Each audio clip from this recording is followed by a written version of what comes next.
Hello, everyone, and welcome to the third Emmy Contenders panel. My name is Joaquin Elizondo, and I am the creator of the Hollywood Editing Mentor program and podcast. And I'm just very excited to host this conversation with these talented editors today. Please join me in welcoming our panelists. First up, we have editors from Only Murders in the Building. Please welcome Shelly Westernam, ACE. Hi, so happy to be here. And Payton Koch. Hi, nice to meet you, Joaquin. Thank you so much for having us. We also have editors from Vanderpump Villa. Please welcome Lauren Stava. Hi, Joaquin. Thank you so much for having us all on. Kelley Tourangeau. Hi, nice to be here. I'm so excited. And Kara Torsney-Weir. Hi, thank you so much for having us. Just excited about our conversation today. And so to start it off, can you each briefly tell us about the projects you have up for Emmy contention and your role on the project? We'll start off with Shelly and Payton. I was co-producer through the season and co-editor with Payton on episode 8, Sits Probe, which actually reunited me, the directors of our episode. I was their assistant editor back in New York back in the day, years ago. So it was really fun to reconnect with them and be their editor on this episode, which featured Meryl Streep and Steve Martin doing a musical number. It's very special. Yeah, no, it's such a special episode. And initially I wasn't, slated to edit that one with Shelly, but we have such a collaborative process between the two of us, and so we just have more fun working together. And she was just like, edit this one with me, it'll be more fun. And so we just come in and we watch dailies together and take sketches of the scenes on our own, and we just have a very fun collaborative process. And so doing it again on Sits Probe was such a joy, and it had so many elements in the episode. So it was challenging, balancing all the tone of the comedy and the drama and the musical and all of that. But having Shelly, we get to take shifts, if you will, and it's the best time. Well, definitely look forward to hearing more about your collaboration later on here in this show. But Vanderpump Villa team, can you talk to us about the project you had for Emmy contention? Just tell us more about your role in this project. Yeah, I'm Kelley. I'm an editor. We submitted episode 101 for Emmy contention. And it's such a fun show, and we all got to work on 101 together. Yeah, it was an all hands on deck kind of season, actually, as a whole. So it was a lot of fun. It was really, really collaborative, and I think everyone had a good time. Yeah, it was a very quick turnaround for this season, and because of that, it actually allowed us the opportunity to work on, every episode in, many different ways. And that was a really unique opportunity. Usually you're just kind of assigned an episode or two and you see it through the whole season. But because of that, that was really cool, because it really it really felt like we were part of the whole series, and we got to see it through from beginning to end. And yeah, we got to work on episode 101, which is the one that has been submitted. And I believe we have been submitted for a series body of work as well, because we just had a lot of amazing, talented people that worked on this show, and we're just a handful of those, representing the show. So Just curious, did everyone work remotely? Were you in the office, a little hybrid version? It was all remote. Yeah. Yeah, all remote with that many people. So some pretty big Zoom meetings happened. But, it was fun. And because it was remote, normally it would be kind of hard to really get to meet and collaborate with a lot of people. But because there were so many people on the show, we really did get to know each other and kind of get in the trenches together. And yeah, we just formed a lot of great new relationships from that. So I think and a lot of us have been working together for years. Kara, Lauren, and I have been working together for around 10 years. We started at the same company around the same time, so we've got to work with a lot of people who edited on Vanderpump Villa, who were our mentors, and also people who are coming up. So that's always really fun when you get to work with a bunch of people who you know and love. Even if you're working from home, you still, you know, Slack and keep those relationships. Yeah, that was definitely really fun. Yeah, the three of us, I think we all got like our first jobs in post-production at VanderMurray. So it's kind of nice to have a full circle moment and come back and edit the show. So I think How about, and I have a lot of the same, you know, we've known each other for a while too. And have that's awesome. experiences. Yeah, it just makes it really fun. You know, it's like we're so lucky that this is what we get to do for our jobs, and we just get to, you know, work with really great people and just create fun stuff. So we're really spoiled. Yes. aside from actually, I mean, of course, yes, it's very fun. Obviously, working with people that you already know, have been working with for a while. I mean, like, does that also, I guess, make it easier to collaborate and maybe share ideas and try things? Oh yeah. Oh, yeah. I mean, Everybody's like, oh yeah.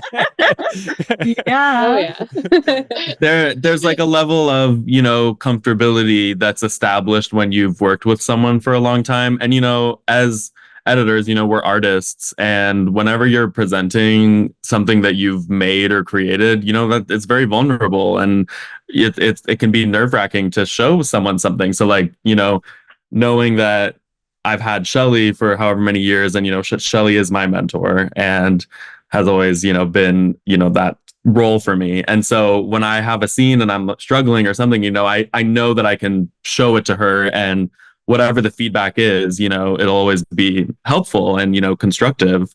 But I'm never in a place where I'm like uncomfortable or like, you know, whatever. And so like, because of that shorthand, we can show each other stuff, and it's easier to figure out where we need to go in the scene or in the episode and whatever it is, opposed to like working with a stranger where like, you know, you don't have a relationship. You don't know their style or how they want to share things. You know, everyone's very different. And so it's navigating, you know, that. So I think, yes, having the shorthand and the relationship is extremely beneficial, especially with remote work.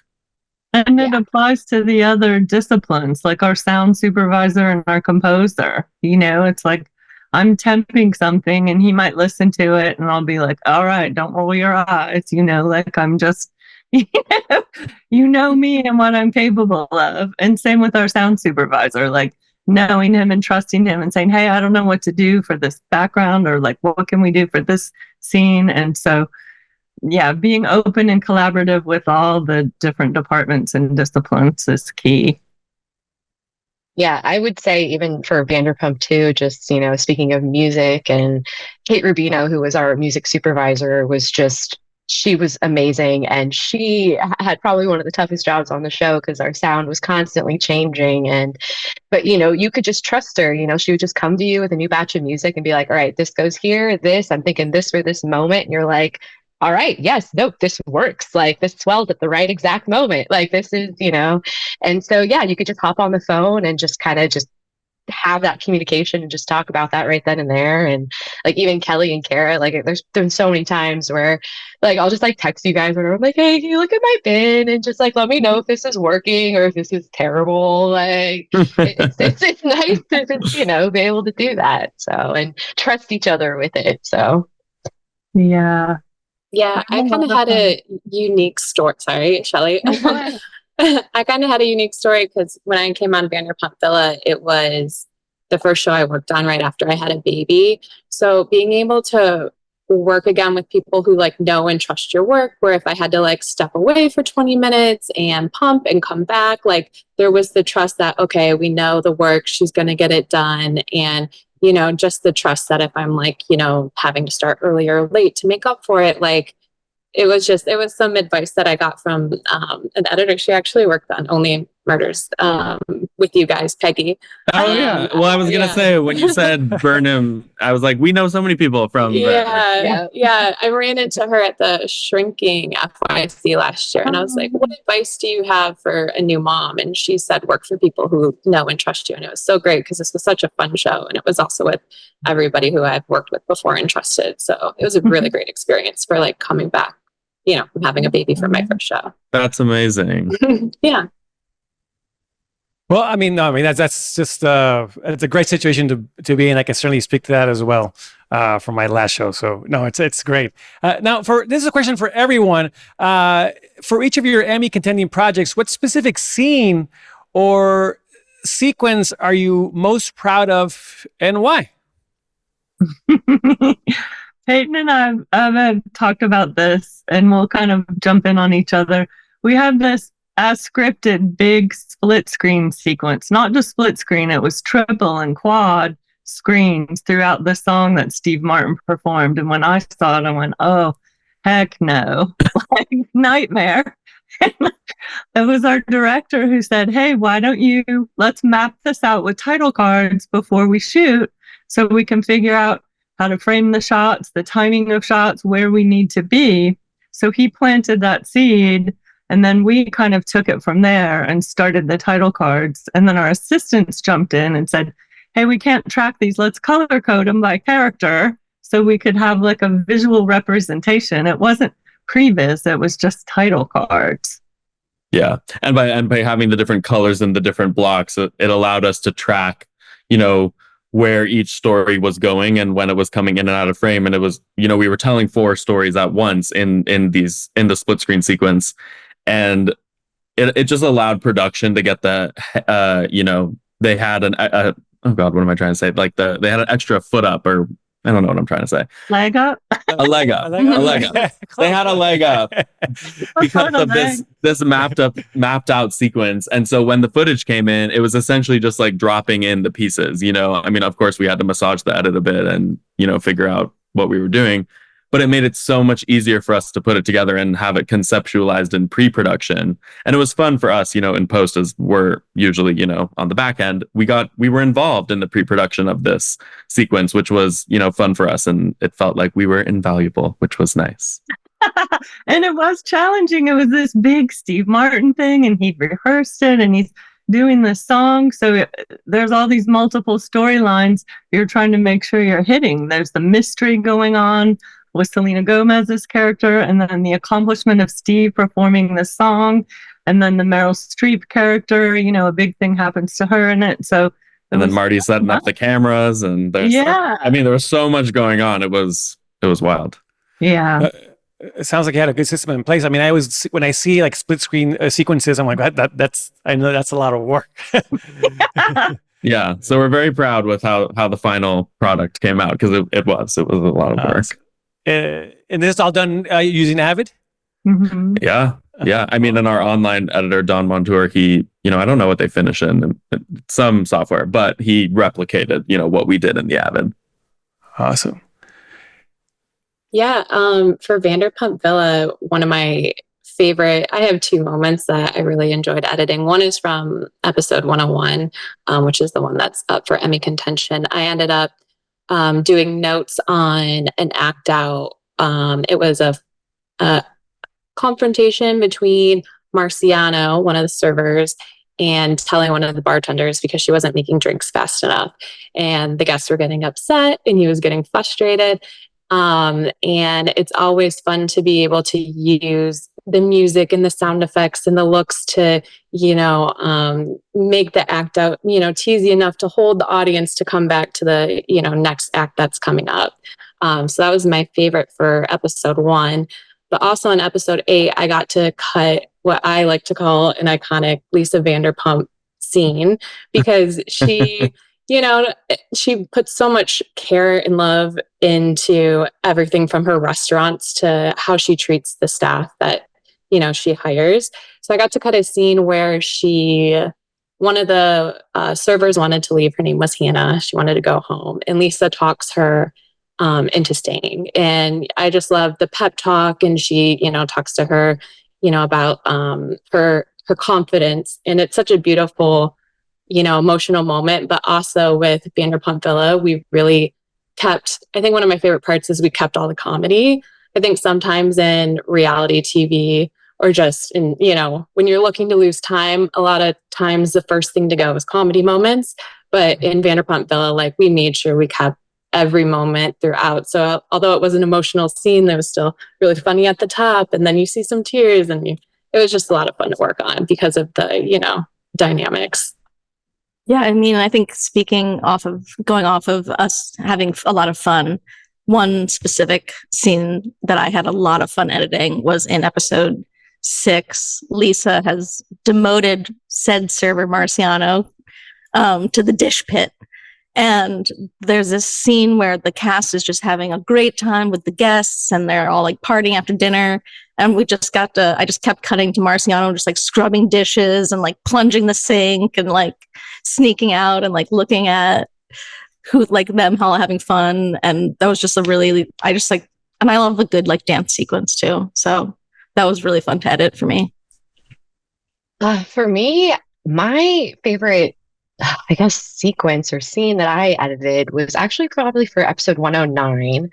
And it wasn't really anything necessarily editorial, but it was the actual just content of the scene. The guests for this episode were old friends. They'd known each other for a while. They were like a cheerleading team who had reunited. And it's the first time they had seen each other, and they were just, reliving their glory days, and just reminded me so much of my like close girlfriends and me.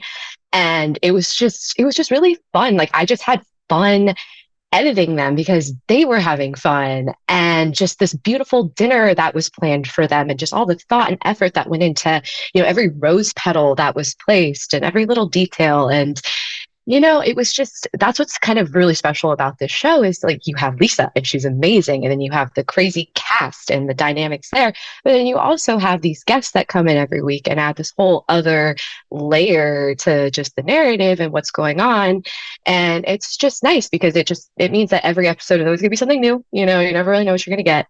But that for me was just probably one of the best moments, just because it was just a really nice, fun, pure moment in a sea of what could be a lot of drama and unscripted television. So it was just really nice, and it's nice seeing those kinds of moments in the show. So Really sounds like a lot of fun to cut. Shelly and Payton, I mean, can you both talk about your workflow and collaboration on Only Murders in the Building?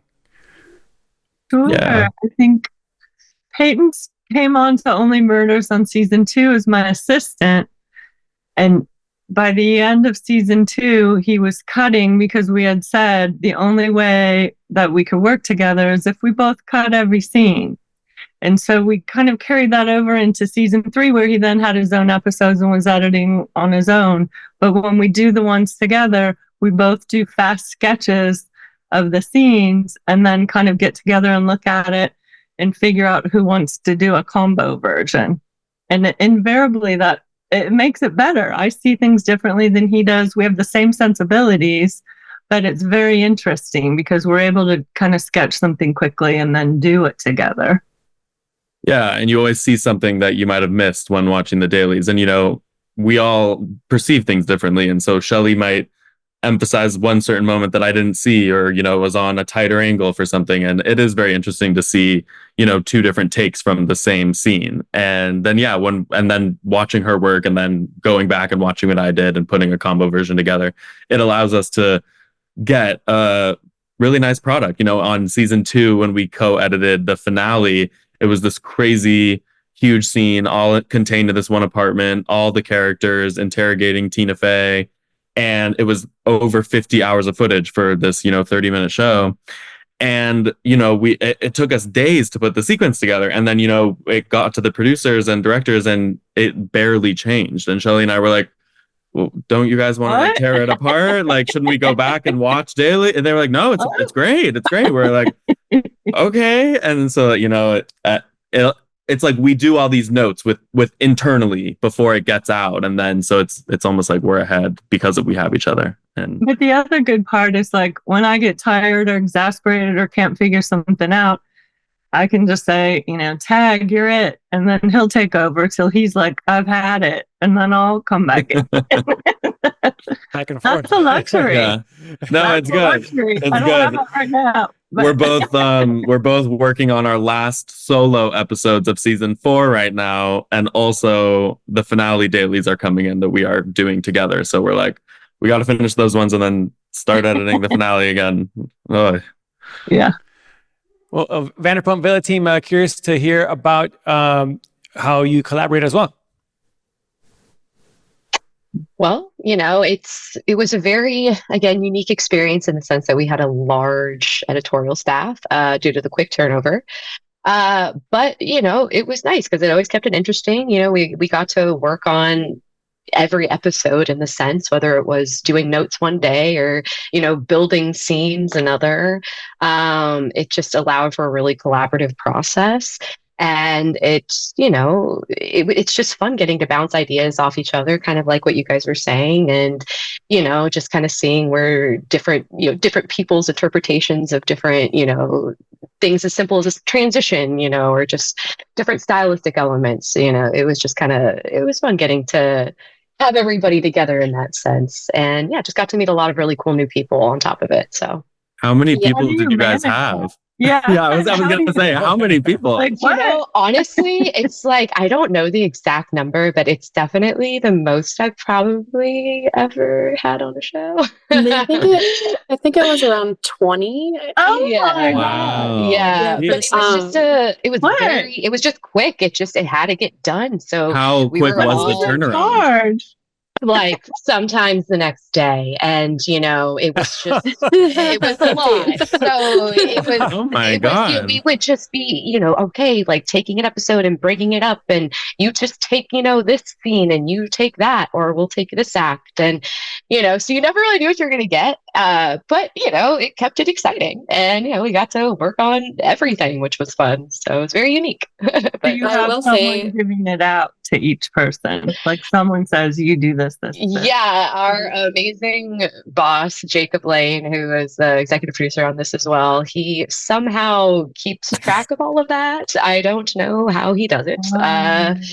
But yeah, he just you would have your certain episodes, your core episodes you'd stay with. But then if there was ever anybody that needed help or anything that came in, he kind of just, it's like chessboard, just kind of moving the pieces around. So yeah, I was gonna say we had our, like Lauren said, our core episodes, it was pretty much like 2 editors and 1 floating editor per episode. So you had, a foundation at home, but then you would hop, and help other people, which there are benefits of that, right? Like you both were saying, like you get fresh eyes when you come into something that someone else previously had been working on.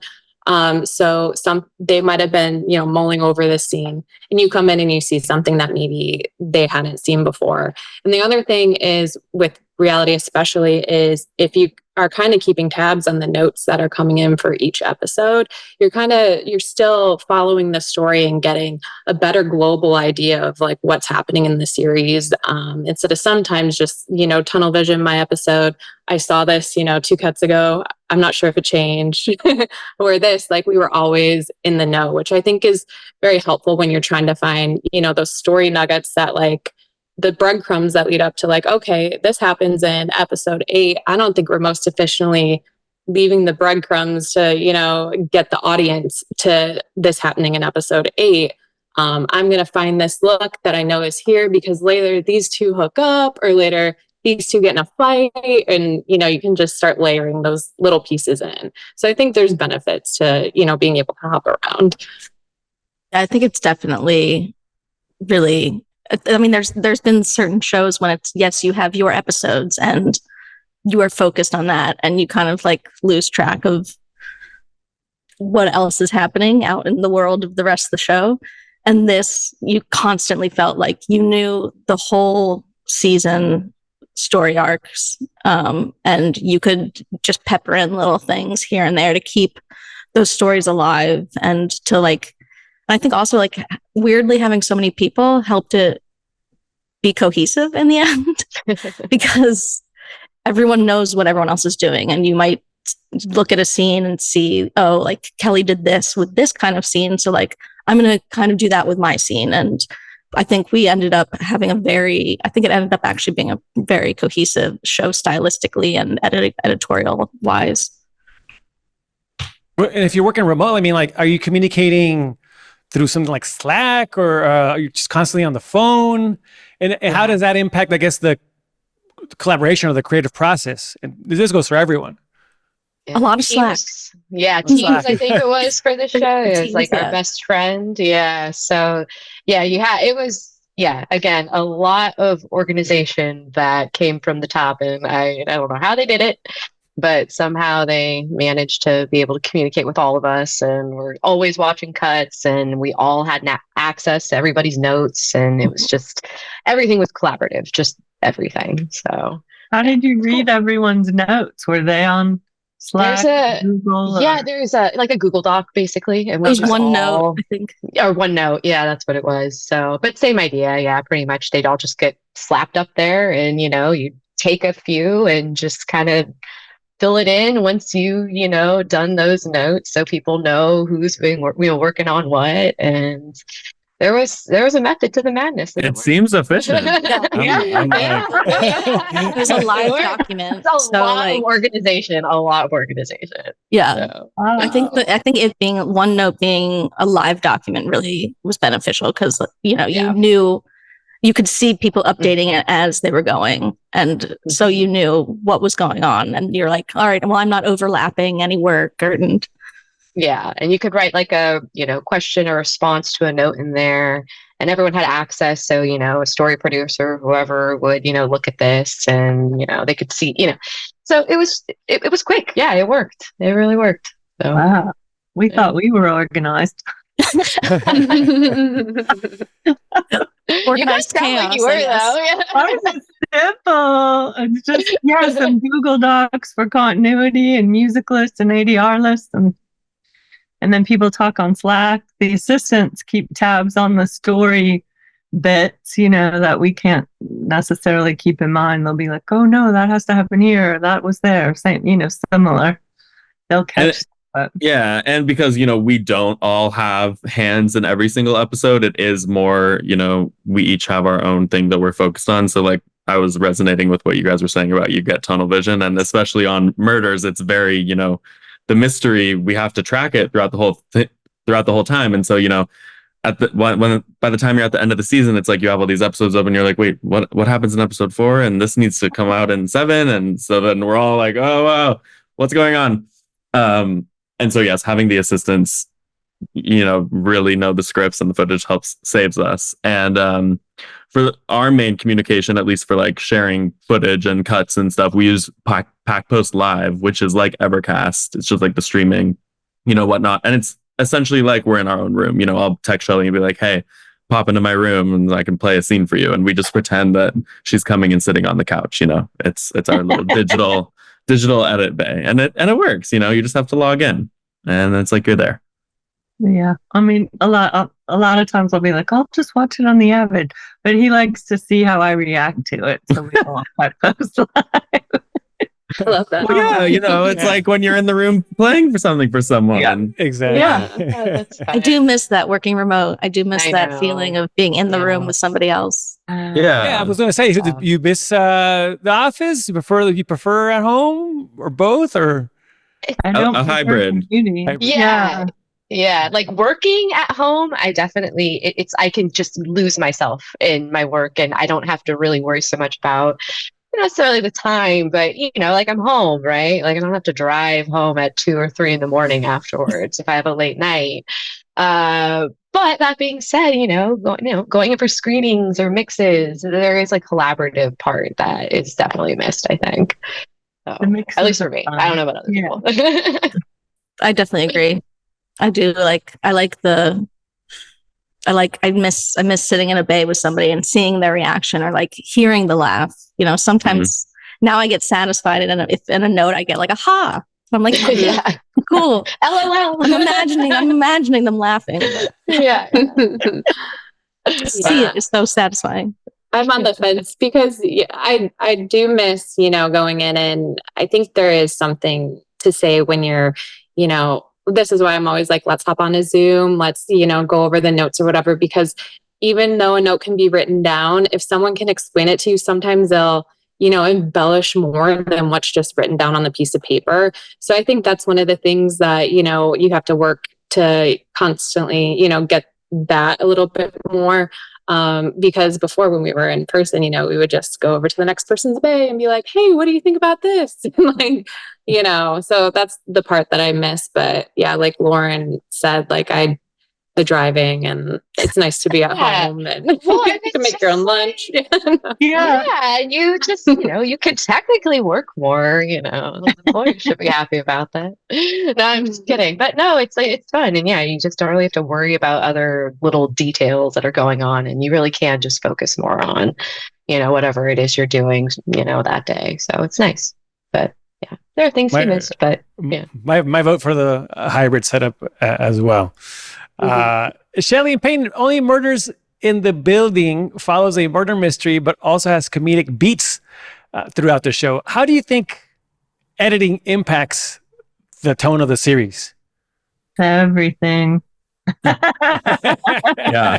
Major thanks to our composer, Sid Khosla, who, we use that score to really help tell what's going on emotionally, in the episodes. And we have a massive library of 4 seasons now of emotional cues, of comedic cues, of little short plucky cues, of cues that are intense action driving. And we, using those really helps set the pace and the tone of what's going on, but also, starts in the writing in these scripts. And our writers do such an amazing job at balancing all of the tones that are happening in the show.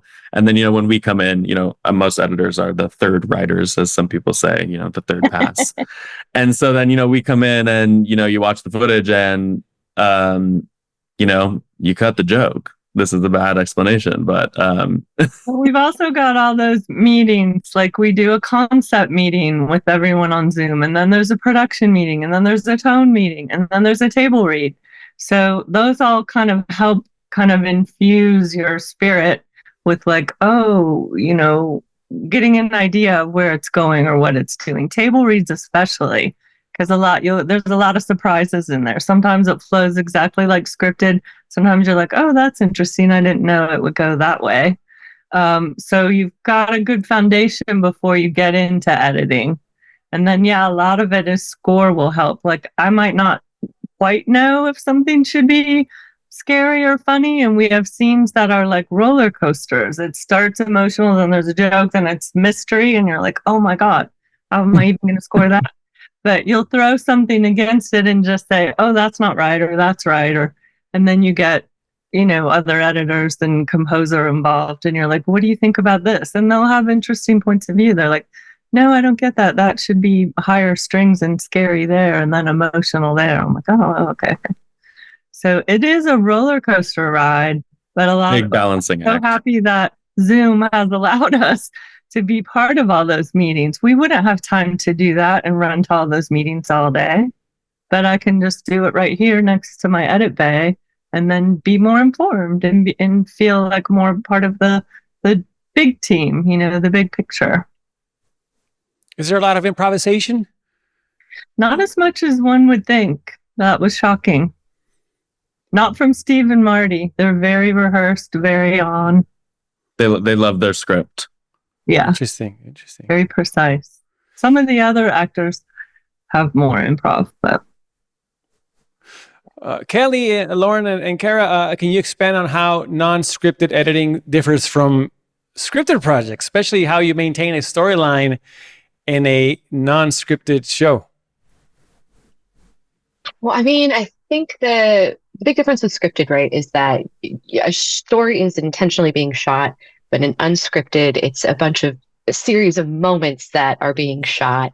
And as an editor, it's kind of our job to go through and kind of put it all together and combine into some sort of cohesive narrative. And, a lot of that is kind of mapped out ahead of time. And we have a huge story department that helps us. And it's like I said, a very collaborative effort. There's no way one person could just go through hours of footage and figure all this out. But as an editor, it gives you a lot of creative freedom to, I saw this little moment on some random security camera that someone probably wasn't thinking to look at because it wasn't in the group. I think like this could change, this kind of story a little bit, or this, or maybe this was just a funny little joke, or, maybe I'm just going to try something stylistically. And there's no set of rules per se, I guess. You really can just try different things, and not all of them work. But as an editor, it's really fun to get to do that, and you get to do that with scripted too, in a sense. But it's I feel like you get to experiment a little bit more in unscripted, and I do think that is really really fun, just because editing is fun. So it's cool to try different things. So. Yeah, I think that it's I mean, I don't know, I've never edited scripted, so please tell me if I'm wrong, but I love unscripted because it's a big puzzle. And I know a lot of times, because things have not been pre-scripted, the network will see something and they'll be like, oh, can we like change the scene from like this person's point of view to like this person's point of view? And you just have to like figure out, like, do you have the footage to do that, and work with the footage that you have to tell this compelling story. And I think that's what I love most about editing unscripted, is you have to solve this puzzle constantly. Yeah, like Lauren and Kara said, like the difference is obviously we don't have a script. They have an idea of what they're going out there and they're shooting, right? And but there's so much breaking reality and so much happens. So once we get it in post, we have like the front line, which is the story team, who watches all of the raw footage, and they, go through and they kind of, piece what story beats we're going to hit in each episode, what scene. And then after that, we'll get a string out, just of the raw, and sometimes there'll be interview bites in there. And then our job is to, go through and find, the nuggets that help embellish the story, as well as, score and add sound effects. And sometimes we stylize depending on if the show already has a style or not. So, and we get to look for, just like the one-liners that will help, further tell the story. So it's a lot of just like mining further, and like, my process, I definitely, when I get a scene, I watch through all the reality that they shot for the scene. And like Kara said, that's one of the best, funnest parts, is like the puzzle pieces that you find and collect together. Like later, that these people, have a confrontation, and like you notice a look or something from, the raw footage that you see for your scene, and you can, add that or flag it and incorporate it into the story. Do you know how much footage you're getting? Oh, sorry. No, you're good. I was good. I mean, honestly, I think they probably shot for maybe like a month and a half. And yeah, I think it was. Don't quote me on that, but when they're shooting, they have the regular crews that are, working normal shifts throughout the day, but then there are surveillance cameras in every corner of the property. It's everything. So it's, nobody can escape. We'll find you, we have it. I'm just kidding. That sounds terrible, but no, but I mean, like, so there's so much, and it's a lot that has to, to go through. But, just speaking back to like, Slack and Teams, and just kind of being able to just reach out to people. There's been so many moments where somebody will just hit up the channel and be like, hey, I really need like this person, like in this shirt, or like this person, like kind of like looking upset. Like, have you seen this like anywhere? And someone can just chime in and be like, oh, this day, this room, blah, blah, blah. So that happens a lot. And that's really nice. So, and just, an example of just how it can be collaborative on that show. So yeah. Has anyone heard so-and-so say this specific word? We use that trick in scripted too. We have a whole library of Martin Short snorts and grunts, and we're like, hey, oh my God, anyone have a Marty snort? Yeah, it's amazing. No, Sam, that's impressive, and it's also just again, both interested to hear about how you collaborate, right, in the different workflows, and how you communicate. I mean, that's just so important, especially now. I see that we're working remotely. What do you hope that audiences take away from watching either Only Murders in the Building or Vanderpump Villa? These projects that you worked on, and this is. I'll just open it up for anyone that wants to chime in. I think for us, and Payton will say something too, it's like such a nice show. Like, I get this response from elderly people who say, I love that show you're working on with Steve Martin and Martin Short and that young girl. And then I'll talk to young people and they'll say, "Oh my gosh, you're on that show with Selena Gomez and those two old guys." Like, so I love the cross appeal that so many people can watch it. Yeah, I mean that is the show. That's why it's so appealing, I think, to so many people and has such a broad audience. I just hope people take away, like it's a comfort show. I hope that people take away a nice warm feeling. It started out as a show about three lonely strangers and they built this found family. So it has tones of found family and finding yourself and passion, and I just think it has a lot of like deep meanings, and I hope people feel good when they watch it. Yeah, I think that, I mean, I don't know if it's said enough that entertainment is just like we are making entertainment, and we are giving people a break from their real lives to give them some fun and enjoyment and maybe see something that they wouldn't otherwise see. And I think that that's a really fun thing about Vanderpump Villa is we have all these different guests of all different walks of life come through, and each one has their own individual experience. And I think it's really fun as a viewer to see that. Yeah, it like provides a little bit of escapism, right? Mm-hmm. I mean, I know I personally just like can't get over just going through all of the B-roll because everything is just so beautiful in the chateau and just all the food and it's gorgeous. So, whether it's that or if you love drama or if you just love like cute little dogs and just comedy, like there really is just something I think for everybody, and just it's just another fun show. And yeah, we just want people to be entertained and to just, enjoy themselves for a little bit. But, Yeah, like Lauren said, you like are really stepping into a world with how Lisa creates these events and curates them with like these gorgeous flowers and the food. So like that's an aspect. And then you're seeing, I think one of the cool things that we did for transitions was we had upstairs, downstairs transitions. So the top would be the guest and, the grounds and the beautiful food. And then below you would see the staff cleaning the rooms or cooking the food. So you can see, both sides of, the coin on that. But apart from it, I think, just stepping into a different world is great. And then I just can't say enough, like how much fun it is to constantly have comedy and constantly, keeping the comedy in the show. So there's a lot of laughs, even though there's also a lot of good juicy drama. Well, one last question here to finish things off. What is one thing you wish you knew when you started out as an editor? And again, whether it be, career advice or something about the craft or, editing tips and tricks, anything.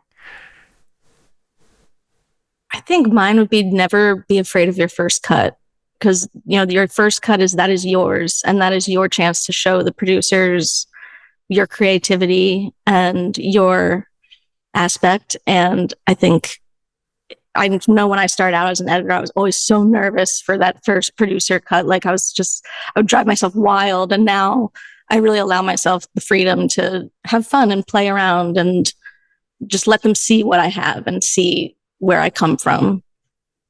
I love that.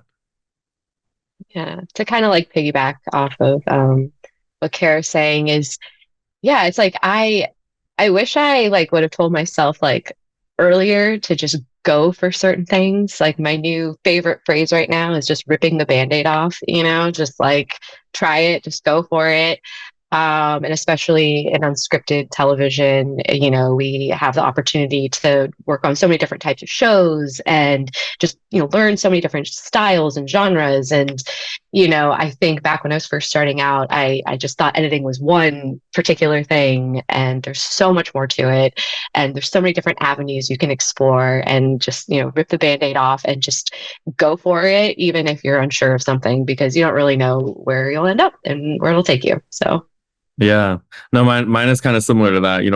I talk to a lot of younger people that are graduating college or trying to get into post. And I always just tell people the way to get a job or to get in is you have to be vocal and tell people what you want. And, I wouldn't be where I am today editing on a show like Only Murders in the Building if I wasn't so forward, and I tell people, be annoying. All you can do is get told no. It's like that. Totally. They want passionate people, and if you're passionate about storytelling and editing, it's going to look attractive, and you'll get opportunity, and then you take that opportunity and you run with it, and that's when you show your first cut and your talent.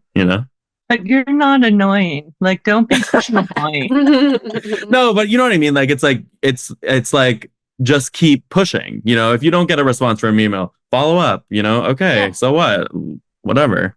Yeah, it's like the worst that will happen is like, okay, maybe you don't hear from that person, but maybe you'll hear from another person. Or, right. Who knows? Exactly. Or they'll be like, hey, that kid who emailed me 50 times, let's give him a chance. Yeah. Like, whatever.